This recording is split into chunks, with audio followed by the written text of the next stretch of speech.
That's your point, yeah, you know. Okay. Here it is. The light is here. All right.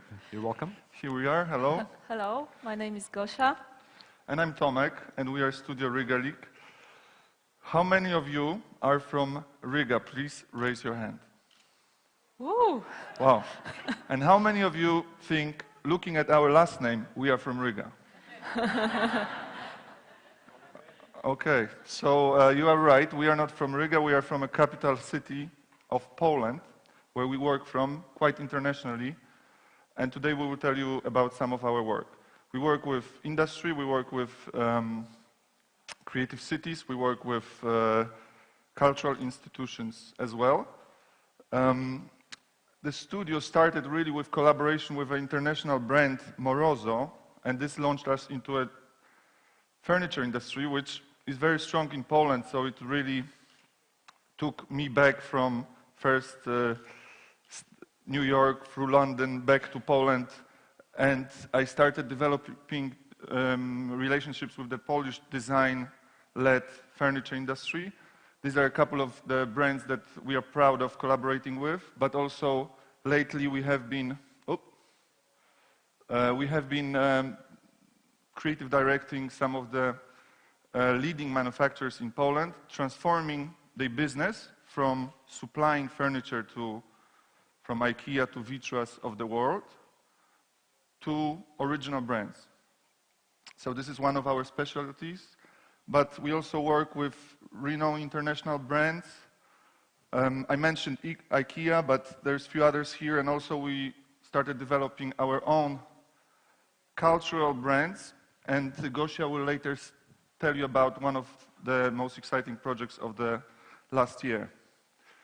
So when you're creative, the problem is when you start engaging with the industry, you start crossing the boundary, going a little bit to the dark side, where it's all about selling, where you as a designer you are used as a kind of a tool rather than actually source of creativity for the good reasons. So we, especially working in product design, it's a big problem why we do it. It's not how we do it, it's why we do it. Why do we need another chair? There's an influx of goods everywhere. Who needs another chair? Why do we do what we do? And what is the meaning? So this kind of almost a moral dilemma arises at a certain point, especially in some sensitive minds, which we hope we are. And so we started reflecting on it, and there's four reasons we calculated, four ways to actually target this problem, you know, of overproduction and overconsumption. And one of the ways is to protest. The problem with protest and being subversive is that you really don't have much of an influence, because the people who really listen to you and really support you is a group of people thinking in a similar ways than you, but the world goes on, and it's, you know, you would need a huge critical mass to really shift the paradigm. I mean, the Wall Street protests didn't last too long, and this was a big crisis, so it's really not productive.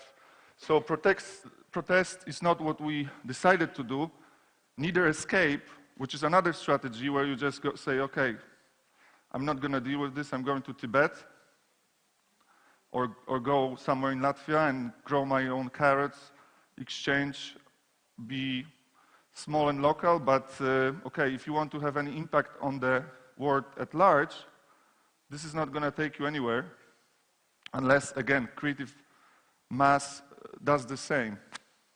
So we do occasionally our own carrots, but it's not our strategy for creative professional life. Assimilation with the problem is, which most people do out of sheer necessity of existence, you know, and engaging with industry, doing what they tell you to do, is, again, becoming a part of the problem rather than solution, or at least influence. So we did cross it, and we decided to just participate in the industry and the creation of new things, new possibilities, but in a very thoughtful way, which is aligned with our values and philosophy. So this leads us to how you actually do it. And it's not so easy, because if you target the customer with your new product design, service, whatever, then this is the problem. And you're only dealing with providing a great, looking for the good price product, and this is probably not enough. A lot of designers, architects, of course, target the user, target it on the different level, and then it's, of course, making the world better, making the products that we create more beneficial for the user, but then there is few other levels, and targeting a person with its cultural luggage or baggage, and with its lifestyle, understanding that is very important, and then even more fundamentally, dealing with a human, and trying to create things that actually create some sort of a deeper link to the human condition, why we love things that we love, why we engage with the things that we engage. And this is the conversation that we've been having. And now I'm going to go through some of our work, listing 10 different approaches or design strategies, you might say, to be participating in a proactive way, actually justifying the sole process of creation in product design, which we do. So one of them is reduction, by thinking of how to reduce things, and also through developing processes. And actually the Morozo project that launched us into the design industry was all about reduction. It looks like quite elaborate sculptural piece, but what driven this project was actually a question: how do we deal without the internal structure of the upholstered seat? And this was the goal, and it resulted in this leather dipping process, and it's a very light chair that doesn't have anything inside, so all you see is out there, and the structural needs, to support a 100-kilo person, driven this form, not any inspiration, just the idea of making it out of sheets of leather, which are in a limited size, because cows are in a limited size. Next strategy is transformation. And transformation opens possibilities. This is a project that we've done in Dale, in Norway, for the Cultural Center. It's one of the pieces of furniture solutions done for artists there. And it transforms into a daybed. It's normally not that big, actually, as here on the screen. I'm like, whoa. And it falls down to a daybed. And what's nice about this way of working that we've done, it's that we actually did it as a residency. So we did work almost like the artist in this residency, developing the design to be left there and used by the artists themselves. Another strategy is to think about longevity. Things don't last too long, we throw away things. If there is a project to just do yet another thing that will last short, it's not of our interest. One example that I can give you from our work is something we've done with Morozo a few years later. Very recently, actually, one was launched last year, one the year before, and these are furniture pieces that are meant to last, both in a kind of a physical sense. They don't fall out of use, deteriorate, but they also are designed in a way that they try not to fall out of fashion, which I will talk a little bit more about in a moment. I will run through a few slides showing the pieces. This stool, it's called the bull, and it's metal, welded, it's very rigid and strong. not dissimilarly to this wooden chair. It's painted here, but it also comes in natural wood, that the structural elements are really making sure that it is a very structural, long-lasting design. So the reduction is not crossing any boundaries. Functionality, of course, is another serious reason to do the next design. Basically, if something doesn't perform, it's not good.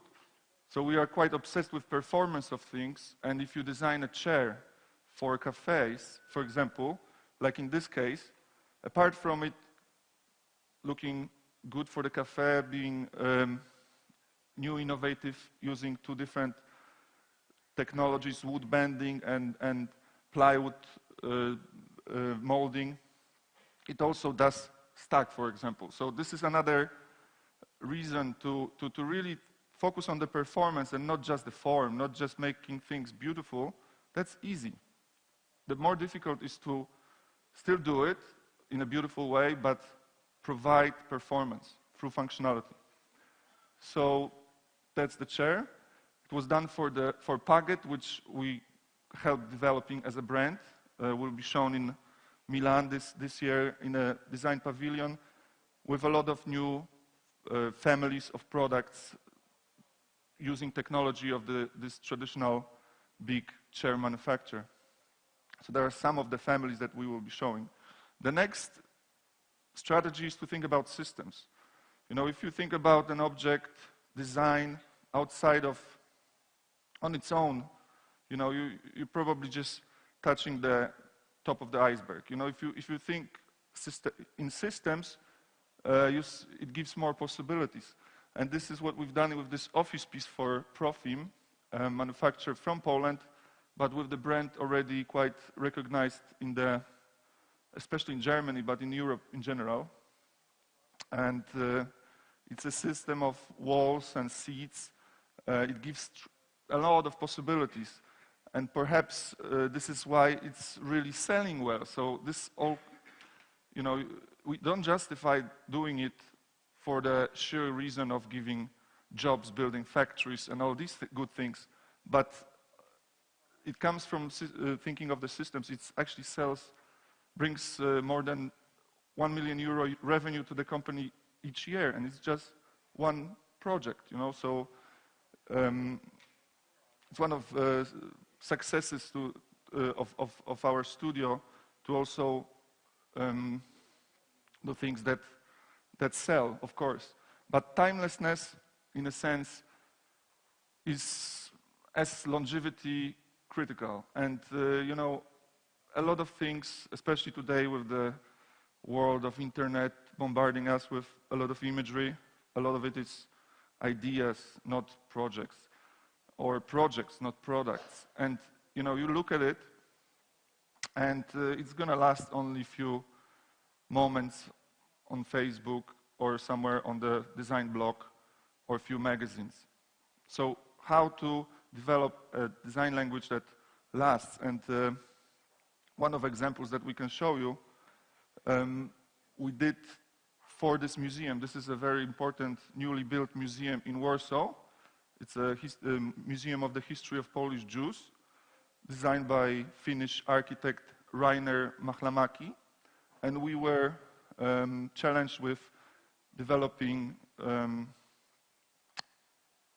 special furniture for this building. Furniture that would last long, but also speak of the whole 1,000 of years of history of Polish Jews. So it was thinking about design in a broad sense, and trying not to, creating something that is here and now. So this is, so we engaged with artisan manufacturing again, and used some very old techniques, including the bentwood, actually, which I mentioned earlier, and developed this chair, which looks like it could be a historic piece of design, but also something that can be created now or maybe in the future. It doesn't belong to any time, we think, and this is how it was critiqued and spoke about after we've done it.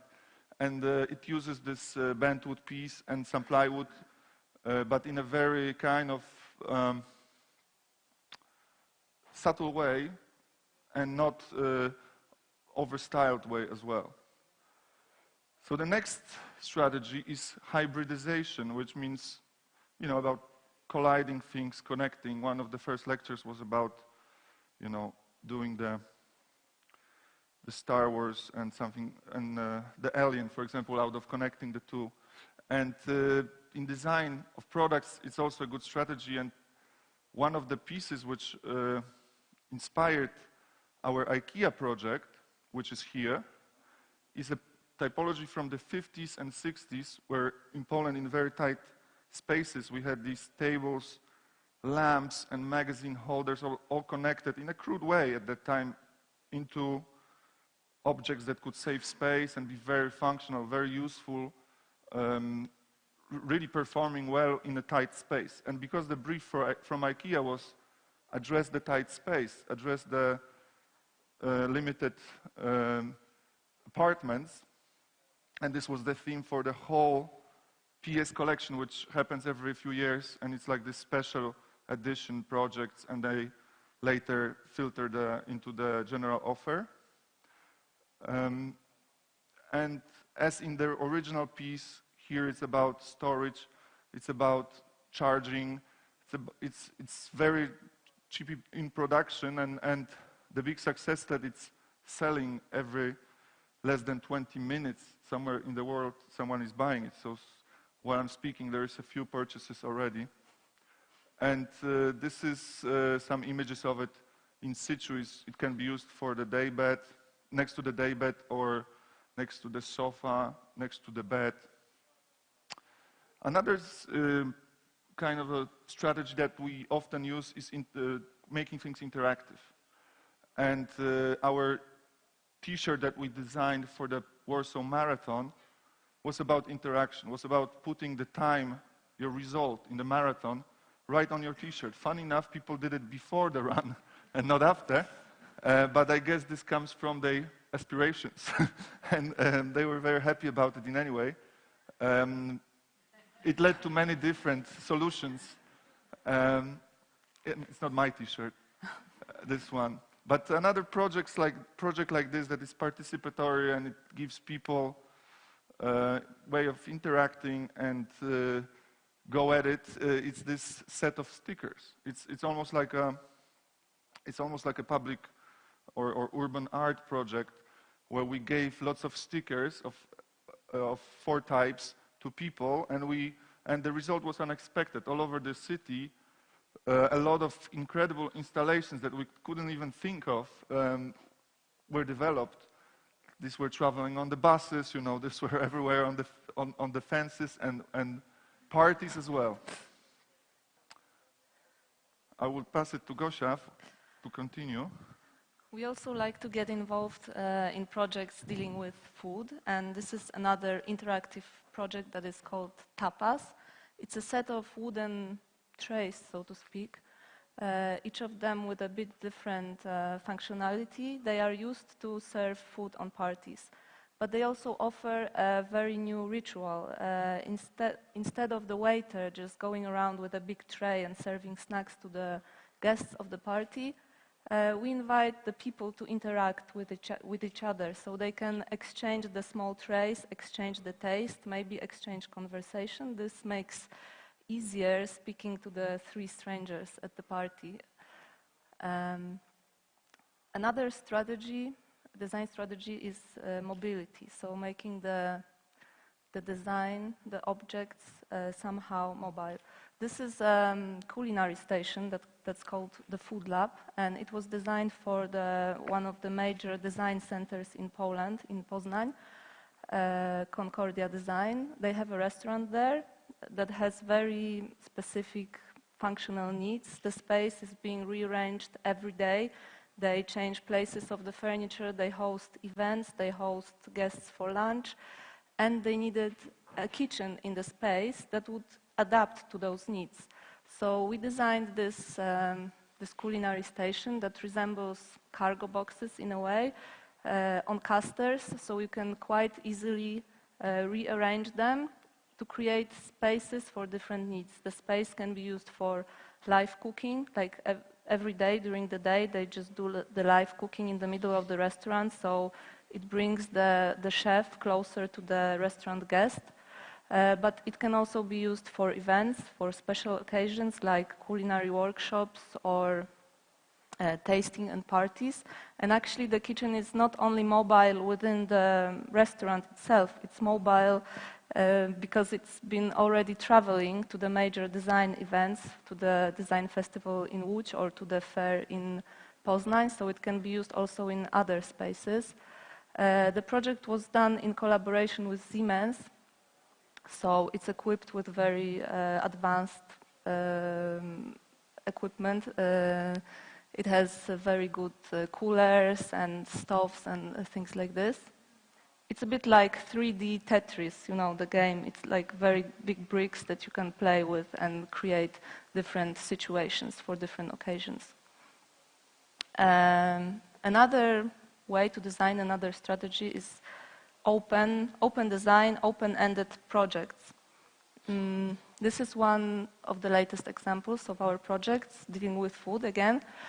This project called Random Foods uses 3D printing, but we didn't use 3D printing as a rapid prototyping way. We used it as a manufacturing, to manufacture the objects. So we use 3D manufacturing. This is a family of skewers used to serve snacks for parties, but the project is never ending because we designed or we set a set of rules, of design guidelines, and within the guidelines the project can be expanded over and over again. They have common features, the thicknesses, the sections, the handle is always the same. They belong to one family, they are coherent, but each of them is different, each of them is unique. We first designed and produced them for an event for a few hundred people, and each one of the thousands of the skewers was completely different. And this allowed each of the snack to be different. This project can also use the creativity of the people involved, of the chef, or for example, next week we will host a workshop where people will create their own snacks with these skewers. And the last big exciting project we would like to tell you about is called nasz. I don't know if this word rings a bell in your language. In Polish, nasz means our own. Is it the same? No. Why nasz? We were invited by the Adam Mickiewicz Institute. It's the biggest cultural institution in Poland promoting Polish culture abroad. We were invited to curate an exhibition of Polish design. At first we had doubts. We are not curators, we are designers, product designers. We do our job, we let others do their job. But they insisted, and we said yes to the unexpected, which was also advised here today before. And a great project came out of this. We decided not to curate an exhibition. We decided to create a collection of contemporary Polish design. The collection is very coherent. You can see the colors are very neutral, the materials are very natural. We have wood, we have whites and grays, sometimes a bit of black. The project is very rooted in the heritage of Polish thinking, which is mainly the resourceful thinking that comes from the times of austerity. It's also rooted in the Polish craft, in the Polish industry that is actually very strong and capable of many things. And the collection consists of many everyday objects, and it's also rooted in the way we are thinking at Studio Rygalik and me and Tomek. We like the everyday objects to be modest, to be sort of quiet heroes of every day. And I think this collection shows this very clearly. And we have different objects. We have toys, we have furniture, we have tabletop products, but we also have textile, we also have a traditional rug, but designed by a contemporary graphic designer. So it's very, the scope of the products is very wide.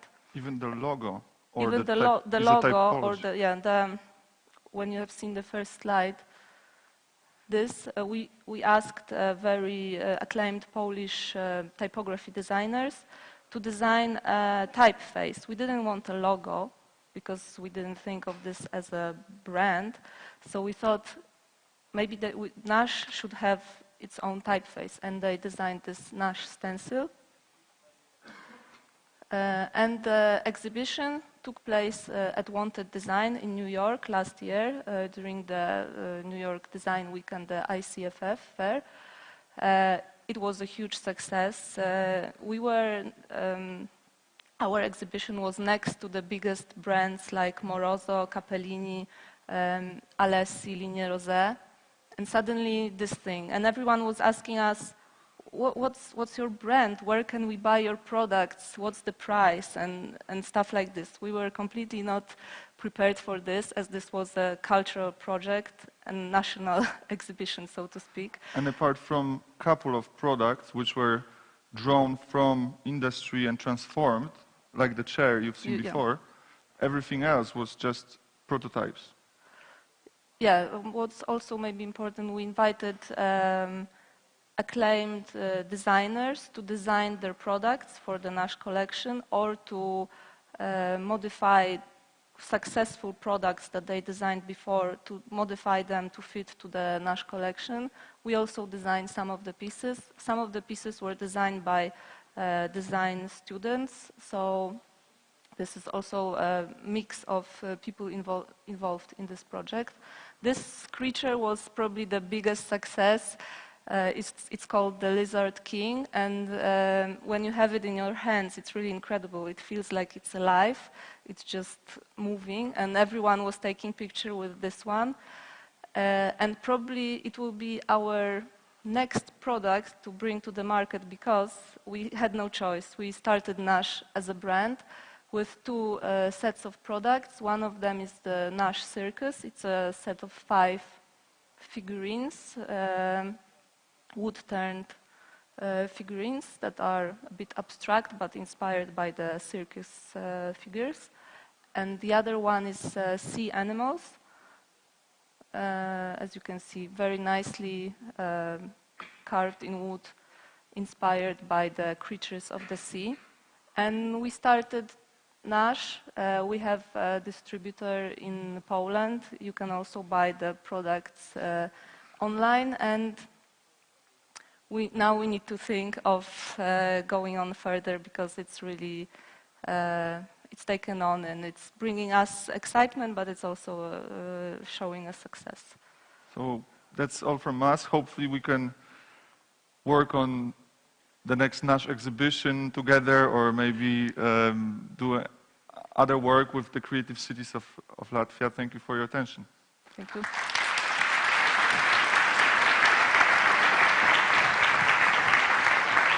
Thank you, Thomas.